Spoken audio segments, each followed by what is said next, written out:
ಬೆಂಗಳೂರಿನ ಎಚ್ಎಎಲ್ ವಿಮಾನ ನಿಲ್ದಾಣದಲ್ಲಿ ಮಿರಾಜ್ ಯುದ್ಧ ವಿಮಾನ ಪತನವಾಗಿದ್ದು ಇಬ್ಬರು ವಾಯುಪಡೆ ಹಿರಿಯ ಪೈಲಟ್ಗಳು ಹುತಾತ್ಮರಾಗಿದ್ದಾರೆ. ಸ್ಕ್ವಾಡ್ನ ಲೀಡರ್ ರ್ಯಾಂಕ್ನ ನೇಗಿ ಅಬ್ರೋಲ್ ಮೃತರು. ಪ್ರಾಯೋಗಿಕವಾಗಿ ಮಿರಾಜ್ ಯುದ್ಧ ವಿಮಾನ ಹಾರಾಟ ನಡೆಸುತ್ತಿದ್ದ ವೇಳೆ ಈ ಘಟನೆ ಸಂಭವಿಸಿದೆ ಎಂದು ವೈಟ್ಫೀಲ್ಡ್ ವಿಭಾಗದ ಡಿಸಿಪಿ ಅಬ್ದುಲ್ ಅಹಮದ್ ಹೇಳಿದರು.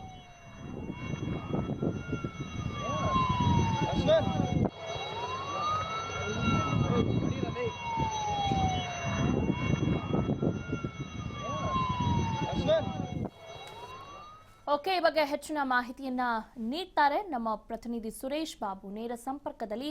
ಎಸ್ ಸುರೇಶ್ ಬಾಬು, ಇವತ್ತು ನಡೆದಂತ ಘಟನೆ ಇವತ್ತು ಬೆಳಗ್ಗೆ ಬಹುಶಃ ಅದನ್ನ ಪ್ಯಾನ್ ಮಾಡಿ ತೋರ್ಸಕ್ ಆಗತ್ತಾ? ಹೇಗಾಯ್ತು ಆ ಘಟನೆ ಏನು ಎಂಬುದನ್ನ?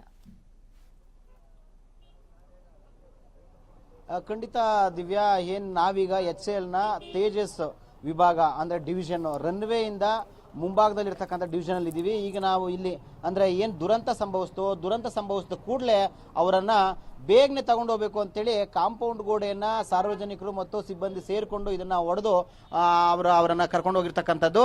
ಇಲ್ಲಿ ಅಂದ್ರೆ ಈಗ ನಾವು ನೋಡ್ತಾ ಇರ್ತಕ್ಕಂಥ ದಿಬ್ಬ ಏನಿದೆ, ಆ ದಿಬ್ಬದ ಮುಂಭಾಗದಲ್ಲಿ ಏನು ವಾಹನ ನಂಬರ್ 1 ಇದೆ, ಇದರಿಂದ ಮುಂಭಾಗ ಸುಮಾರು ಒಂದು 50 ಮೀಟರ್ ಮುಂದೆ ಏನು ದಿಬ್ಬ ಎತ್ತರ ಕಾಣ್ತಾ ಇದೆ. ಈ ವೆಹಿಕಲ್ ಮತ್ತು ದಿಬ್ಬ ಮಧ್ಯ ಭಾಗದಲ್ಲಿ ವಿಮಾನ ಪತನ ಆಗ್ತಕ್ಕಂಥದ್ದು. ಪತನ ಸಂದರ್ಭದಲ್ಲಿ ಇಬ್ಬರು ಪೈಲಟ್ಗಳು ಸಹ ಸಾವನ್ನಪ್ಪಿರ್ತಕ್ಕಂಥದ್ದು. 2019 ಏರ್ ಶೋಗೆ ಪೂರ್ವ ಸಿದ್ಧತೆಯಾಗಿ ಮಿರಾಜ್ 2000 ವಿಮಾನವನ್ನ ಸನ್ನದ್ಧಗೊಳಿಸಿಕೊಳ್ತಕ್ಕಂಥ ಸಂದರ್ಭದಲ್ಲಿ ಈ ಪತನ ಆಗಿರ್ತಕ್ಕಂಥದ್ದು. 70ರ ದಶಕದಲ್ಲಿ ಎಚ್ಎಎಲ್ ಇತಿಹಾಸದಲ್ಲೇ 70ರ ದಶಕದಲ್ಲಿ ಒಂದು ಈ ತರ ಪತನ ಆಗಿ ಒಬ್ಬ ಪೈಲಟ್ ಸಾವನ್ನಪ್ಪಿದ್ದ. ಈಗ 2019ನೇ ಇಸ್ವಿಯಲ್ಲಿ ಎರಡನೇ ದುರಂತ ಆಗಿದೆ. ಈ ದುರಂತಕ್ಕೀಡಾಗಿರ್ತಕ್ಕಂಥ ಇಬ್ಬರು ಪೈಲಟ್ಗಳಲ್ಲಿ ಒಬ್ಬ ಪೈಲಟ್ ಇವತ್ತು ಬರ್ತ್ಡೇನ್ ಸಹ ಮಾಡ್ಕೊಂಡಿದ್ದ ಅಂತಕ್ಕಂಥ ಮಾಹಿತಿ. ಇಂಡಿಯನ್ ಏರ್ ಫೋರ್ಸ್ಗೆ 2009 ಮತ್ತು 2008ರಲ್ಲಿ ಆಯ್ಕೆ ಆಗಿರ್ತಕ್ಕಂಥ ಇಬ್ಬರು ಅಧಿಕಾರಿಗಳು ಪರೀಕ್ಷಾರ್ಥ ಸಂದರ್ಭ ಇವತ್ತು ದುರಂತಕ್ಕೀಡಾಗಿರ್ತಕ್ಕಂಥದ್ದು ನಿಜವಾಗ್ಲೂ ದುರಂತನೇ ಅಂತ ಹೇಳ್ಬೋದು. ಜೊತೆಗೆ 2019ರ ಯಲಹಂಕದಲ್ಲಿ ಆಗ್ತಕ್ಕಂಥ ಏರ್ ಶೋಗೆ ಸಿದ್ಧತೆಯಾಗಿ ಈ ಮಿರಾಜ್ 2000 ವಿಮಾನವನ್ನ ಪ್ರಿಪರೇಷನ್ ಮಾಡ್ಕೊಳ್ತಾ ಇದ್ರು, ಪರೀಕ್ಷೆ ಮಾಡ್ತಾ ಇದ್ರು. ಆ ಸಂದರ್ಭದಲ್ಲಿ ದುರಂತ ಆಗಿರ್ತಕ್ಕಂಥದ್ದು. ಈ ಬಗ್ಗೆ ವೈಟ್ಫೀಲ್ಡ್ ಡಿಸಿಪಿ ಅಬ್ದುಲ್ ಅಹದ್ ಘಟನೆ ಬಗ್ಗೆ ಸ್ಪಷ್ಟನೆ ಪಡಿಸಿದ್ದಾರೆ. ಹಿರಿಯ ಪೊಲೀಸ್ ಅಧಿಕಾರಿಗಳು ಘಟನಾ ಸ್ಥಳಕ್ಕೆ ಭೇಟಿ ನೀಡಿ ಪರಿಶೀಲನೆ ನಡೆಸ್ತಾ ಇದ್ದಾರೆ. ಯಾವ ಕಾರಣಕ್ಕಾಯ್ತು, ತಾಂತ್ರಿಕ ದೋಷದ ಹಿನ್ನೆಲೆಯಲ್ಲಿ ವಿಮಾನ ಪತನ ಆಗಿದೆ ಅಂತೇಳಿ ಹೇಳ್ತಾ ಇದ್ರು.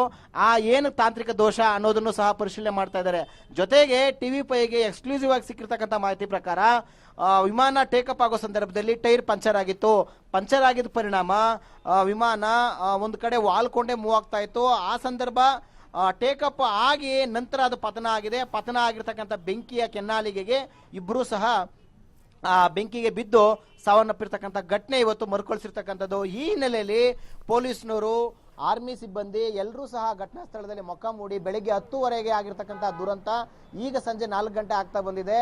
ಬರ್ತಕ್ಕಂಥ ಮತ್ತು ಹೋಗ್ತಕ್ಕಂಥ ಜನ ಎಚ್ಎಎಲ್ ಯಮಲೂರು, ಮಾರತ್ತಹಳ್ಳಿ ಹಾಗೇನೆ ಸಿಟಿ ಕಡೆ ಹೋಗ್ತಕ್ಕಂಥ ಎಲ್ಲಾ ಜನ ಇಲ್ಲಿ ಸಂಚಾರ ದಟ್ಟಣೆ ಆಗ್ತಾ ಇದೆ. ಸಂಚಾರವನ್ನ ಮುಕ್ತಿಗೊಳಿಸಲಿಕ್ಕೆ ಪೊಲೀಸ್ನವರು ಸಹ ಹೆಚ್ಚಿನ ಸಂಖ್ಯೆಯಲ್ಲಿ ಇಲ್ಲಿ ಜಮಾವಣೆ ಆಗಿದ್ದಾರೆ. ಬರ್ತಕ್ಕಂಥವ್ರು ಹೋಗ್ತಕ್ಕಂಥವ್ರು ರೋಡ್ಗೆ ಅಟ್ಯಾಚ್ ಆಗಿರೋದ್ರಿಂದ ಬರ್ತಕ್ಕಂಥವ್ರು ಹೋಗ್ತಕ್ಕಂಥವ್ರ ಸಂಖ್ಯೆ ಜಾಸ್ತಿ ಆಗುತ್ತೆ. ಟ್ರಾಫಿಕ್ ಸಮಸ್ಯೆ ಆಗಬಾರ್ದು ಅನ್ನೋ ಕಾರಣಕ್ಕೆ ಟ್ರಾಫಿಕ್ ಪೊಲೀಸ್ನವರು ಸಹ ಮೊಕ್ಕ ಮೂಡಿದ್ದು. ಹಾಗೇನೆ ಇಲ್ಲಿ ಯಾವುದೇ ರೀತಿಯ ನುಗ್ಲಾಗಬಾರ್ದು, ಯಾವುದೇ ರೀತಿಯ ಅಹಿತಕರ ಘಟನೆಗಳಾಗಬಾರ್ದು ಅಂತ KSRP ತುಕಡಿಯನ್ನು ಸಹ ಇಲ್ಲಿ ಜಮಾವಣೆ ಮಾಡಲಾಗಿದ್ದು ಸೂಕ್ತ ಬಂದೋಬಸ್ತ್ ವ್ಯವಸ್ಥೆ ಮಾಡಿಕೊಂಡು ಘಟನೆಯನ್ನ ಪರಿಶೀಲನೆ ನಡೆಸ್ತಾ ಇದ್ದಾರೆ. ಒಂದಂತೂ ನಿಜ, ಯಾರೂ ಸಹ ಎಕ್ಸ್ಪೆಕ್ಟ್ ಮಾಡಿರ್ತಕ್ಕಂಥ ದುರಂತ ಈಗ ನಡೆದಿದೆ. 2019ರ ಏರ್ ಶೋಗೆ ಈ ದುರಂತ ಎಲ್ಲೋ ಒಂದ್ ಕಡೆ ಕಪ್ಪು ಚುಕ್ಕೆ ಅಂತ ಹೇಳಿದ್ರೆ ತಪ್ಪಾಗ್ಲಿಕ್ಕಿಲ್ಲ. ದಿವ್ಯಾ. ಓಕೆ ಸುರೇಶ್ ಬಾಬು, ಧನ್ಯವಾದಗಳು ತಮ್ಮ